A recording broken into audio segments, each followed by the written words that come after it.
to the flag of the United States of America and to the republic for which it stands, one nation, under God, indivisible, with liberty and justice for all.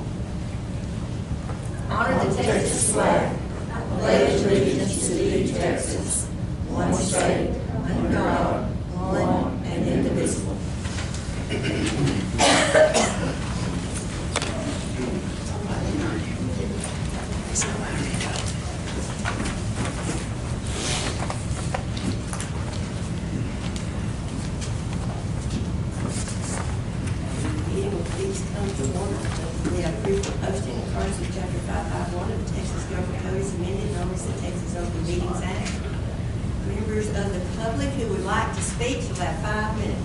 We have two visitors this morning, public members that are here.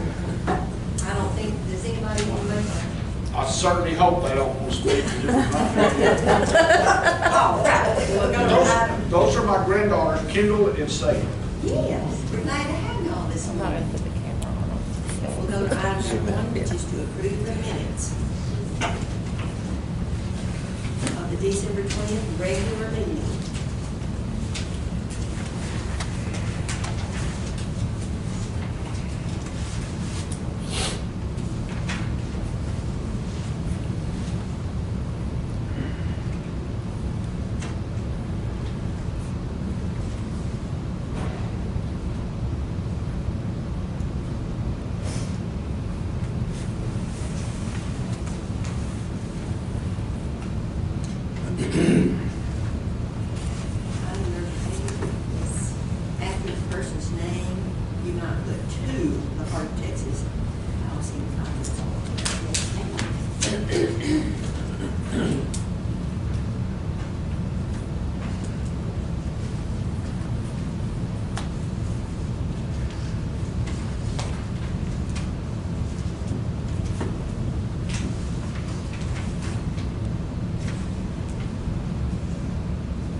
We have pay bills on that same line, so let's look at our bills also.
name did you say, Judge? Pardon? What, did you say something about a court reporter? Yes. Ellen Arles. That's Judge Abbott's court reporter. Okay. That order was written back earlier in the year, but it didn't go into effect until January 1st. Right, so. Oh, okay.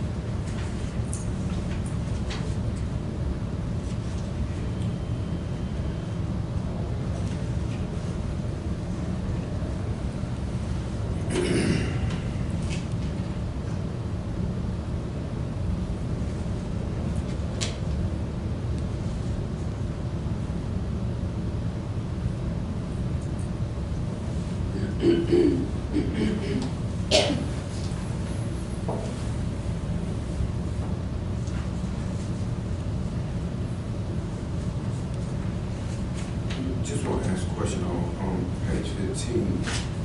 Do we have like a set fee that we pay attorneys, or is it different fees that we pay them? We do have set fees. So, In a felony case, if it's a plea bargain, then it's $500 a case. If it's a misdemeanor, it's $350 a case. And then if they have more than one case, misdemeanor, $350 for the first case, and $50 for each case that they settled together.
So on 25, we have all for the Page 25. page 25, sheriff pay. We have all for the cars. Yes. Now, these cars, I see 32,009. I said I thought they were more than that. It's 32,000 just for the car, and then we have a package. What you pay, yeah, everything's been taken care of at this point. They're on the, You're looking at 20,000 right above that. Okay. That's Still for our cameras, so that's one that.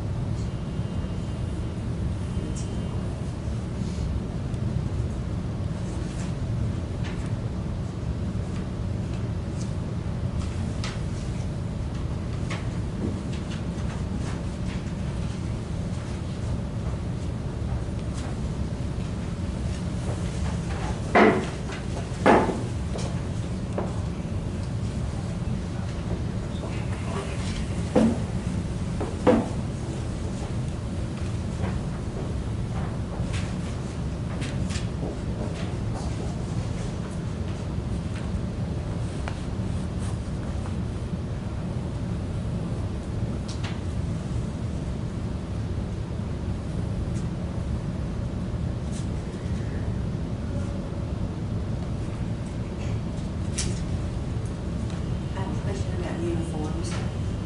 When your officers leave, do they have to turn in their uniforms? well, I can't speak for what happened before me, but yes, that's what we're doing here since I've taken over. But I also know for the last 2 or 3 years, most of them officers bought their own. Most of what? Most of the officers bought their own. So you don't take them back.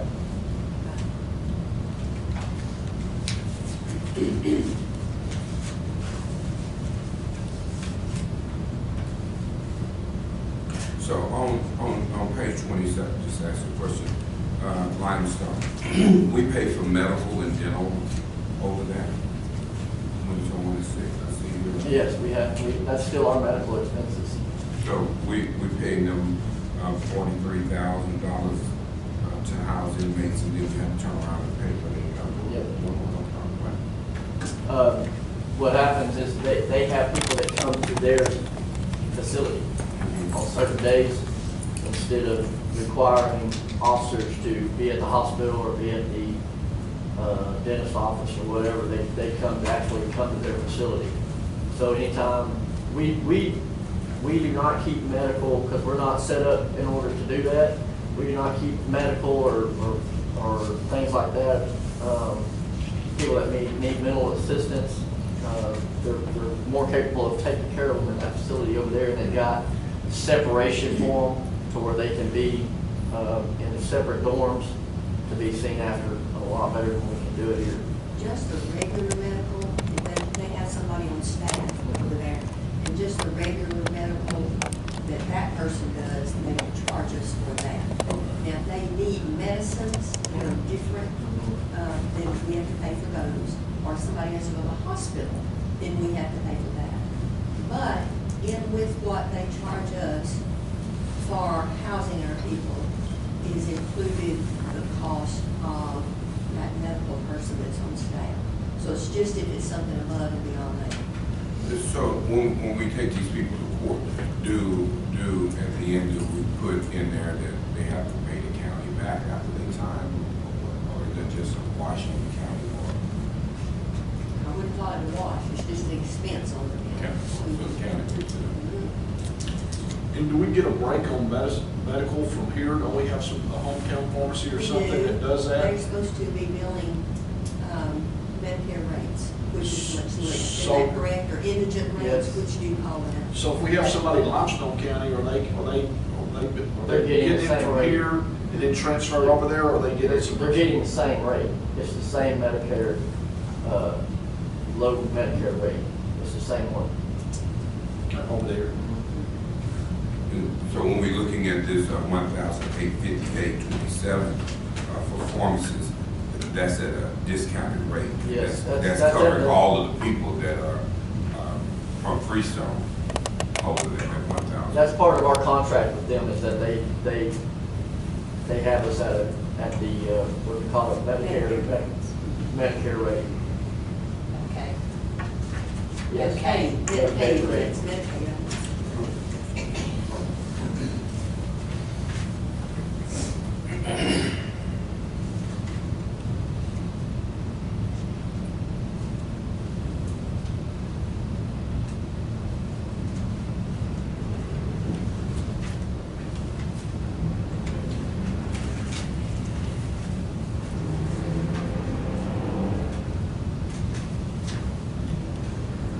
Have a motion to approve the budget transfers and amendments and to pay bills.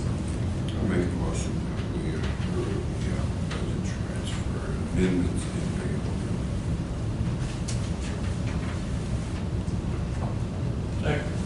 All in favor, aye? Any opposed? None, motion carried. Item number 3 is to approve payroll.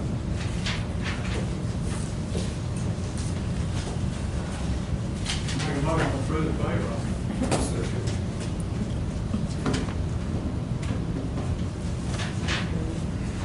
All in favor, aye?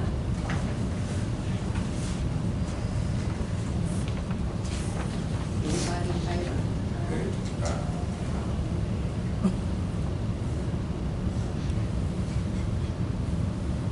Motion carried. Item number 4 is reports. We have a report from Senior Services.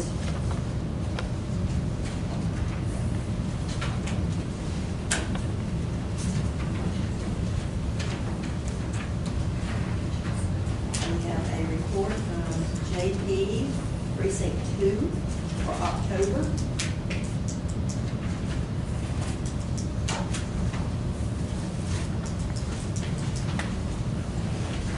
November. And December. We also have a report from the tax office.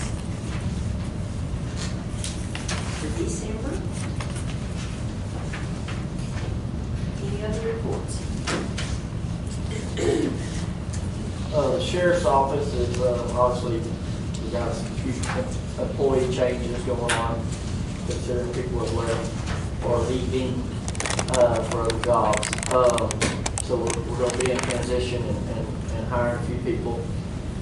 We also were informed that our breaker box, our fire panel breaker box, it has to be updated. We got yellow tagged.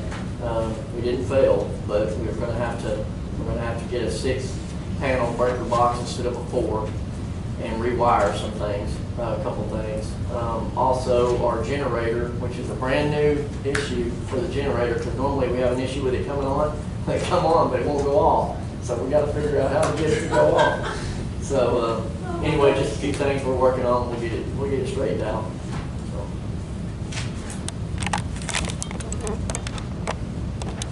We have a motion to accept the reports. Make a motion that we accept the report.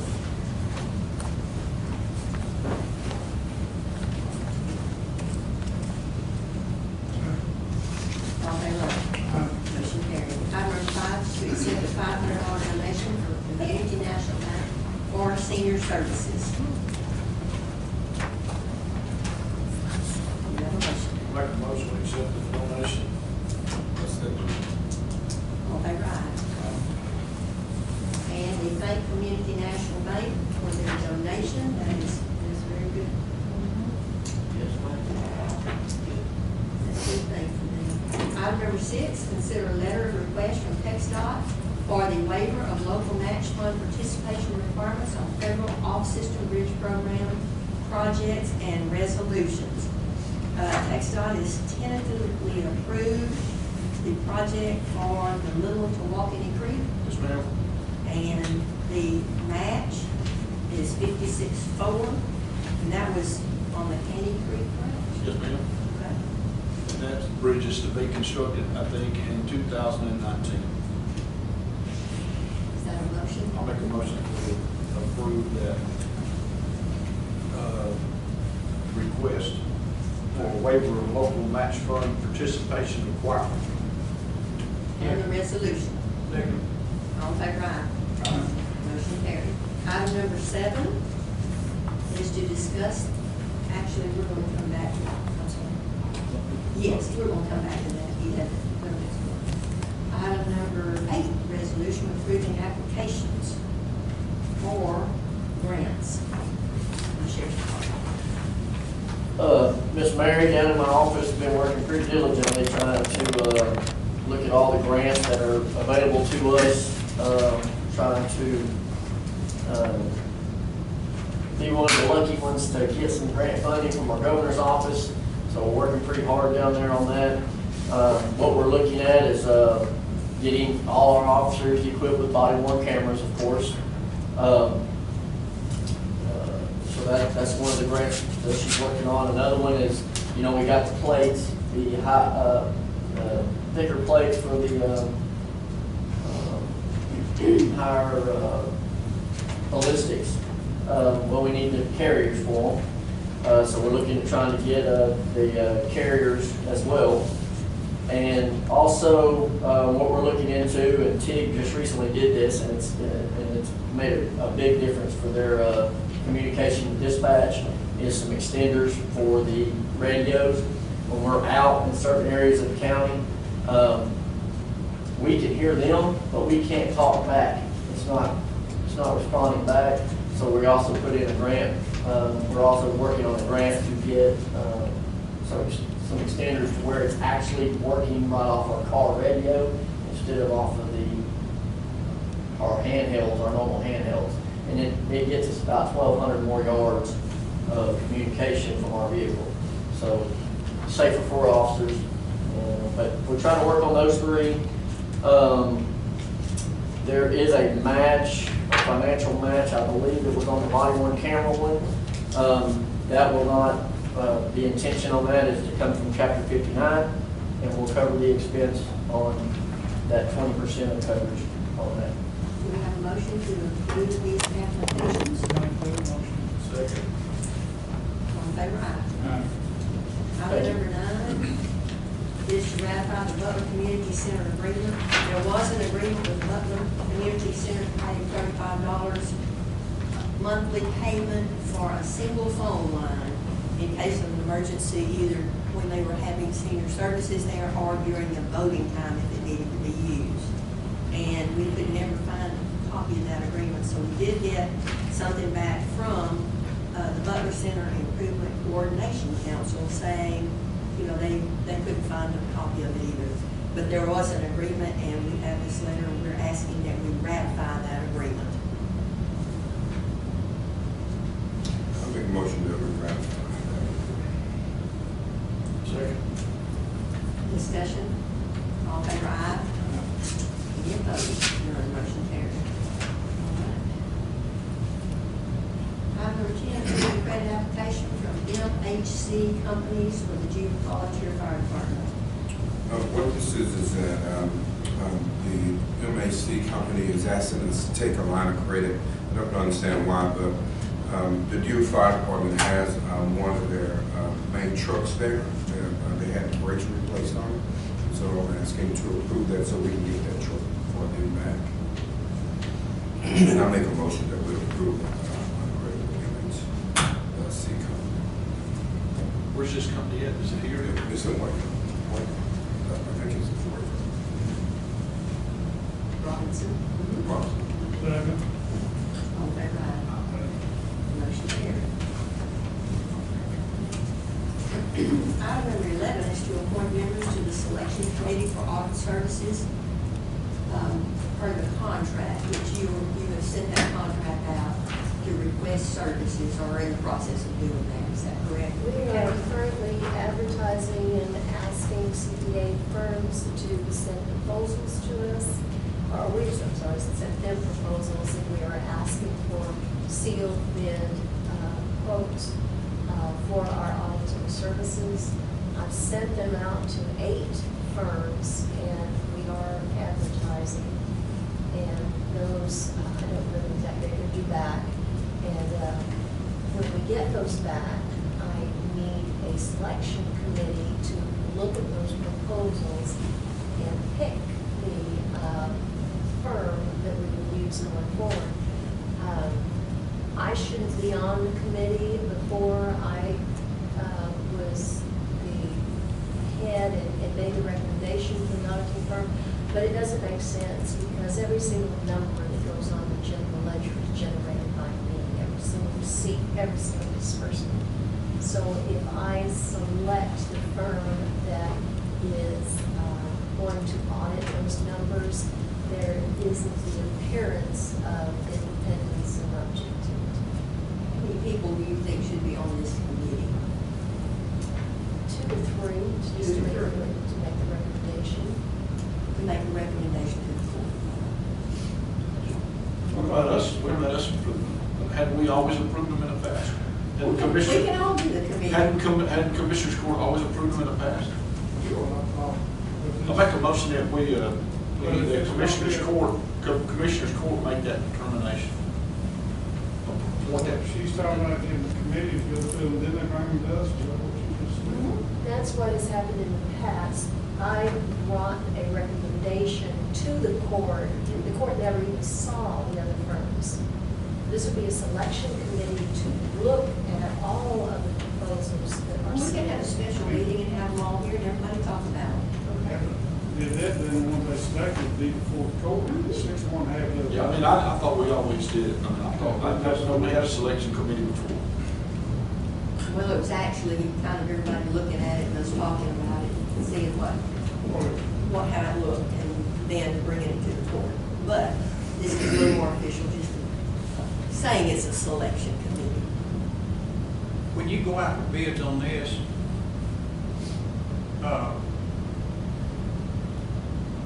do you get any feedback from people that is there a questionnaire who they're working for now that you can call and say, they doing y'all a good job or they're not? There is a reference list. They have to turn in 5 references. Okay.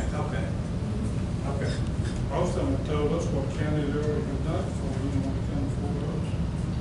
And the 8 that I sent proposals to, were already recommended to me by other counties that are in our area. I have no chance of getting those. It's real difficult to get a firm to respond to these audited proposals. It's not just us, it's other counties as well, particularly small counties, because we don't generate a big fee for them. But these are auditing firms that are doing counties that are in our same general area. So I had a better chance of having those firms send a proposal to us. Who recommended the last one? Do we know? What county? We've got that, we might all look at that, not ask that county's opinion. Judge, am I right? We have a motion from number 4 to appoint the Commissioners Court as the selection committee. Second. Okay. Do we have a second? Second. All in favor, aye. Motion carried.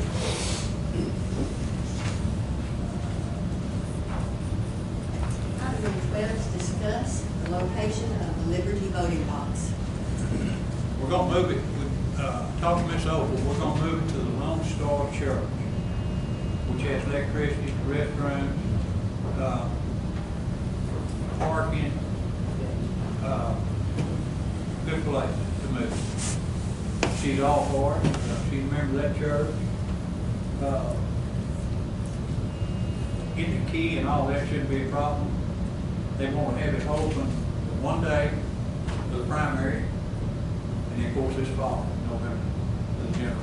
Well, that solves the problem, That because solves the we problem. didn't have the utilities and anything available in that other stuff. All right, discussion, any discussion on that? Can I ask, is it definitely in that Commissioner's precinct, correct? Great. That's wonderful. I don't think we need a motion on that. Just- Sounds good. All right. Item number 13, here we are, okay. Let's go back to item number 7. Discuss the engagement of the Bethel Group for the opioid litigation. Yes, ma'am, and kind of looking into it, I think that there were I think the only concerns that I heard really was how this relationship was going to be with us moving forward with this firm versus if the state, if the Attorney General takes over a case and starts moving forward with the case kind of in sequence with a potential lawsuit with us. I think it's the best action by us to become the client of this firm and jump on board with the other counties moving forward with the litigation as is. I think that there's some abatement issues. If your case comes second, that your case could be abated. And I believe that it's in the best interest for the county right now to go ahead and enter into this agreement with this group. I think that hindsight's 20/20, right? We don't necessarily know what is going to be at the end of this rainbow one way or another. But we are the client and we're entering into an agreement and we can dictate a lot of things as we move forward. And if we see some potential issue, we can come back and have that discussion at that point in time. I think that a lot of counties have entered into these agreements and have actually filed lawsuits on their behalf. So I think it's in the best interest right now to enter into that agreement.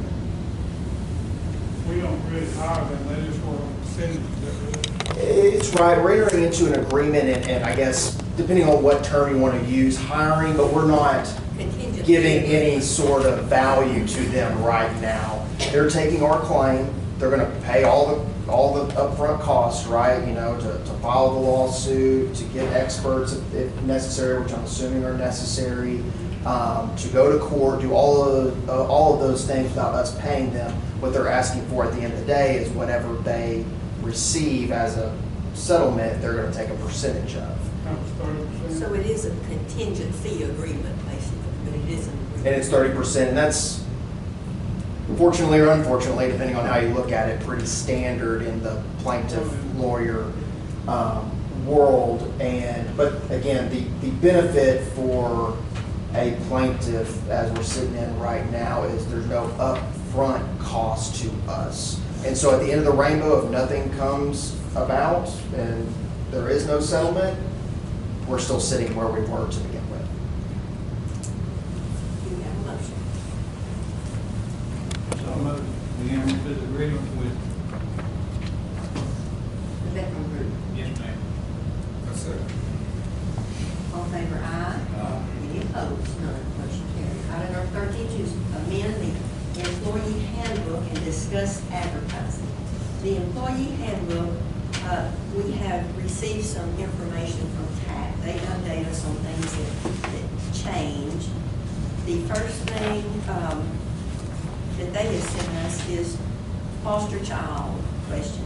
Any place in our handbook that gives employees any kind of a benefit for a child, then it has to include foster child also. Let's vote on these separately. Do we have a motion to add foster child?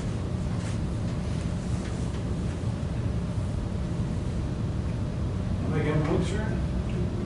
No, in our employee handbook, for example, if you have time off to take a child, sick leave to take a child to the doctor, you also should receive sick leave to take a foster child to the doctor. Any place there is a benefit like that, then, now, it could, if you have your children covered on insurance, then it would include foster children. But they're paying for that, so that's really not a benefit that the county would be paying. Funeral leave, you get funeral leave. If it's your child, if it was a foster child, you now would get funeral leave for that. The state law started on 9/1/17. And this, we're in 18. Have we been not in compliance with this law this amount of time? If someone had requested it, we would have to give it to them, even though it's not in the employee manual, we are putting it in. So we have somebody now that has a foster child, No. but we still don't have that. But we haven't had anyone that has requested it. We're just updating what we've, new issues for the manual.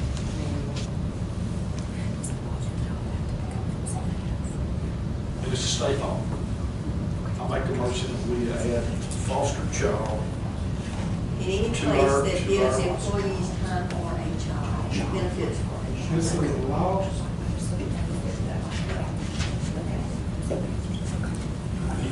It says you need to add foster child in any policy that gives employees time off for a child. State law changed that requires foster children to be included.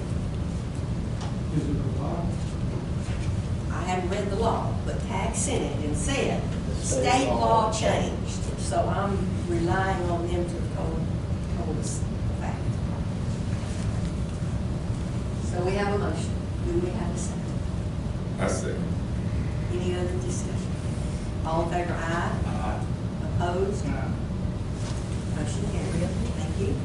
Item number, we're still in the same one. Now, we're talking about CDL drug and alcohol testing. They had sent us a copy of one thing that needed to be added. Now, this is not a law. This is just some, well, it may be based on it. The county can choose to adopt or not adopt. And this is on the, Just in our notebook, our little, it's in our notebook. yes ma'am? The What one up at page? the top that says from TAC. I got CDL drug and No, it's alcohol before that. testing possible. Come back, it's before that. I go back up. I Do go. you have a handout? It may be in your handout. Well, I don't have any idea. I got more workbook. Got your work? Yes, but this was added maybe before. Let me read it to you, I'm sorry. Any employee who admits to drug use may be terminated. Any employee who voluntarily asks for time off to get treatment and recovery from a drug or alcohol abuse problem will be given protections as required by law. I'll tell you what, let me make a copy of this. I may have it. I found it in another stack, but I'm. There you go. I mean, it's not in my manual, but it's in my. Okay, but all maybe right. it's- Look at the one that says on the top right-hand corner. That's not it. You have another handout? I got more handouts and I got hands. You do have, but you need one more. Keep looking, keep looking. Any idea where I need to look? Yes, sir. You need a There's secretary? two. There's two. Whatever page do I go to? 13. Thank you.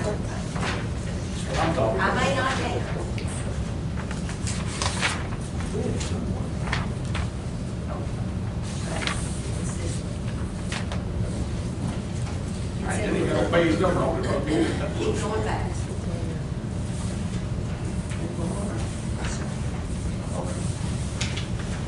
Okay, it's gonna be, this first one we're talking about.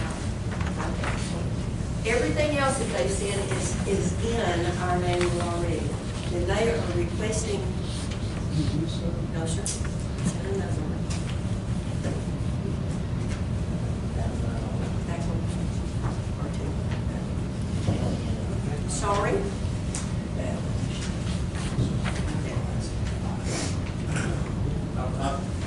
You see it, okay.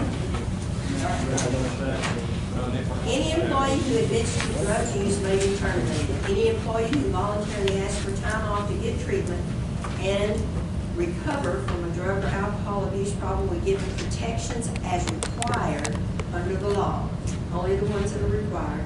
Upon returning to work from a bona fide inpatient treatment facility, the employee would be subjected to a volunteer drug testing program as often as monthly until there is evidence the employee no longer uses. Failure to comply with the requirements of the post-rehabilitative program, including refusing the volunteer testing program, will result in termination. The post-rehabilitative program will last for as long as 2 years. If at any time the employee tests positive or refuses the volunteer drug test during the post-rehabilitative program, the employee will be terminated. Now, we're talking about testing. That is one thing that we can add. You know, We only, I just said the wording seems a little, you know, it said any employee who admit, then it turns around and said any employee who volunteered to ask. So can you admit and ask all at the same time? Like I say, I have a drug problem, I'd like to go to rehab. I've just admitted, but I'm also asking for treatment, so. There's no, I don't see. Brian, you go I may, honestly, Judge, I may have to talk to, I wouldn't mind talking to TAC about that issue because I like the first sentence, any employee who admits drug use may be terminated. May be terminated. But I don't, again, this is me But just if they talking, not ask- necessarily. But if they ask for treatment, then you're right, that's a different. I also think, I mean, I'm not a lawyer by any means, but I know in past instances where if you take somebody and you drug test them and they test positive, and when they get there, they say, I need some help, I got a drug problem, then the termination is out and you're paying for them to be rehabilitated, whatever it takes. It's also an integrity problem with my office, which all runs into his office. Let's table this one more time. I wouldn't mind because I Mr. don't, I want to know, what I'd like to talk to them about is if that second part is required by law or if that's just us giving somebody a second chance. So I can tell y'all whether y'all have that decision to make, whether y'all want to give somebody the chance to go through rehab or whether you don't, or whether it's actually just required by law. I don't, how did that come from TAC, Judge, that we can but that we can either add it or not add it, or Well, was we this? don't have to add anything. We didn't have to add that about the foster child, even though it is required by law. We didn't have to add it. Right. So, let's It just. says on mine, down here, it says the county can choose from the following to adopt as part of your drug testing program. The county can choose all, one, or more. And that's what I want or to none talk. of these. And that's what I want to talk to them about what is our, again, I agree with you, Judge, that we can add anything we want. What is a law, what is a legal requirement versus what do we think Yeah. What's is the- best for the county? What is the law on CDL drivers that has to, I mean, I know our guys have been tested forever, but now since some of them have it's not an over-the-road CDL, it's a restricted, whatever, class something.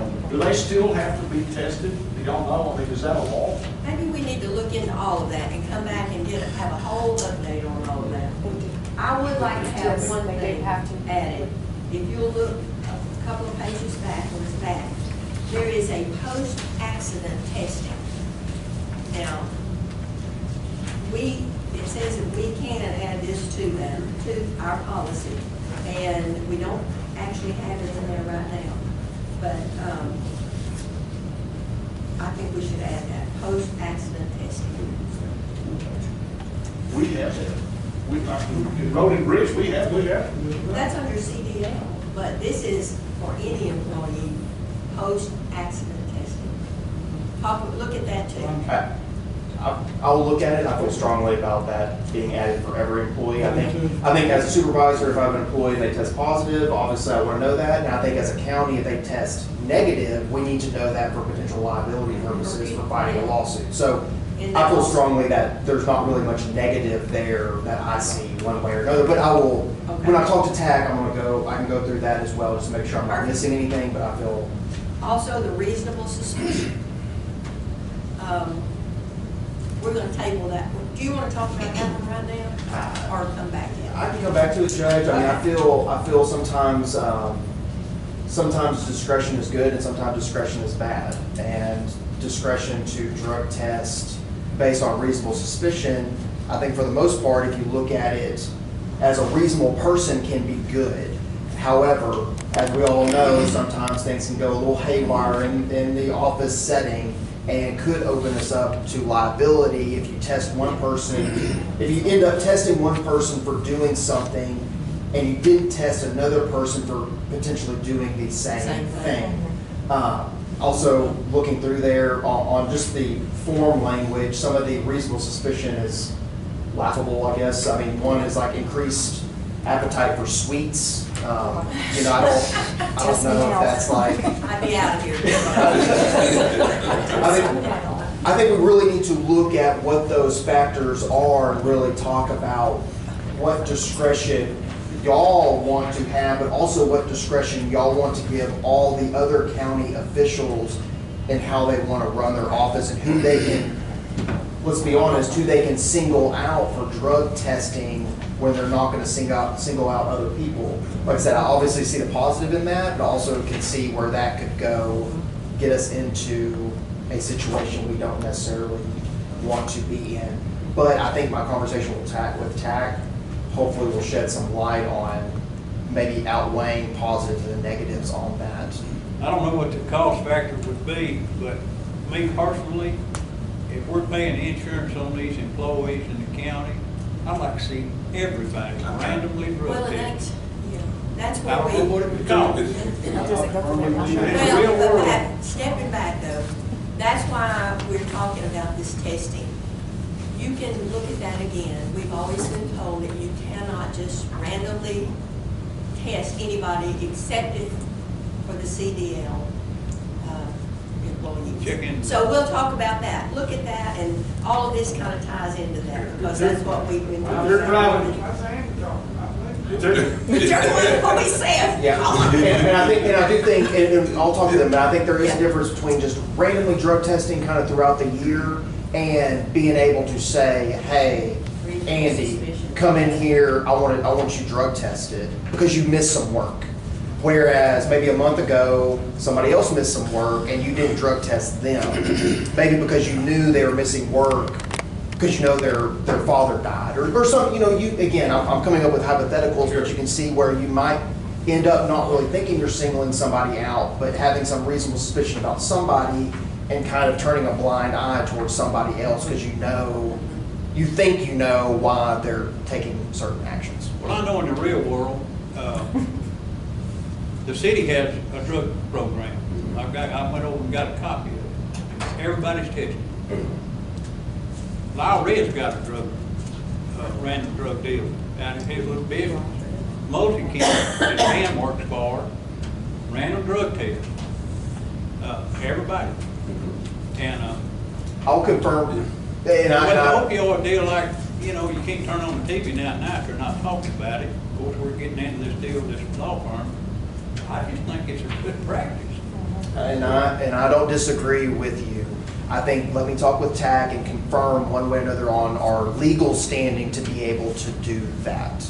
But like I said, if they still hold firm that we can't randomly drug test throughout the year, then we need to turn to this suspicion base and really talk about the pluses and minuses on being Which is able what to. we have done before, but we've not had it in our employee base. It has been that we go talk to the county attorney and let him decide, is there reasonable suspicion? What if we All put right. in our, what Do we we put in have a our motion? policy? Sir? If we put in our policy people that drive county vehicles, I mean, it's not any difference in somebody driving a county 18-wheeler than somebody driving a county car. I mean, to me personally, I mean, so if they're on that driver's list, hey, they can be drug tested. I think if they draw a check on Freetown County. I understand. I do too. They put a car, they was elected. And I And would a like- while ago, we talked about getting help. Why we even got anybody hired that's on drugs, got alcohol problem? You got, the elected official got hired, has got a problem right there. If you don't want to clean up, that's fine, leave it, that's what you gotta do. It definitely makes me, again, not talking about legally what we can and can't do. I do feel better about random than just being able to. Yeah. But again, I'll check to see where we stand with that. And explain to us, and have them explain to you, so you can explain to us what we can't do, like, you know, why we can't. Absolutely.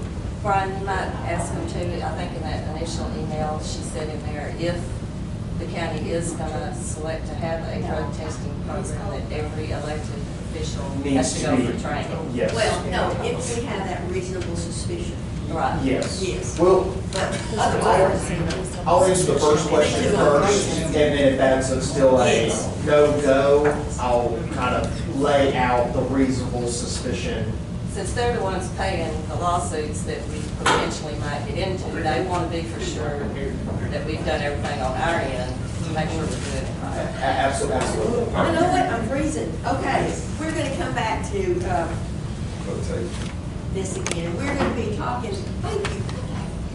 It's on. It's on, but I can feel my We're fingertips. gonna be closing down until budget time, talking about a lot of different county policies, just to get everybody kind of up to speed on what they are and if we need any changes. Item number 14, burn ban. We do not have burn ban in effect right now.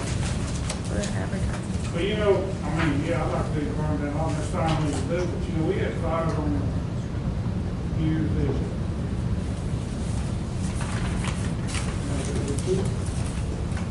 Well, I would keep them out of fire.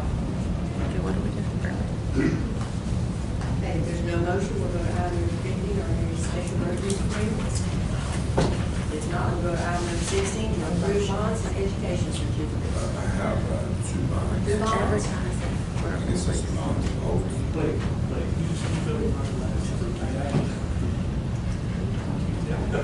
Oh, for you. Okay, all right. I have two surety bonds, and two more surety bonds for Andy, Commissioner Bonner, and Commissioner Daniels, two each. Do I have a motion to approve that? Second. All in favor, aye. Motion carried. I did. All right, anything else? If not, any comments? Yeah. What's that blue book right there for? Those are the environmental impact statements for the high-speed rail. Please read those and give us a report. Are you kidding me? Yes, Hey, they are available. There they are, that's it. how are we coming along on the road over there, that the guys was here talking about your road, have we got all of that? There's a sign up there that says, Freestone County Spur 935. I don't have any idea who it It's is. a public road. I mean, it says Spur, it said Freestone Doesn't matter, County. it's a public road. I asked him to go back and put up another sign below it that says public road. I haven't been back since I seen that. I'm going down it. Public road, public road. But it had Freestone County Spur 935. Yeah, it still has. I asked my guys if they put that But up. it's gonna be public road. That's what they put it up, and they said, no, sir, we didn't. I said, okay, and do not go down that road in any county equipment or any county. Kind of like the others have private road, this is gonna say public road. Yeah, what's that at? All right, we're adjourned.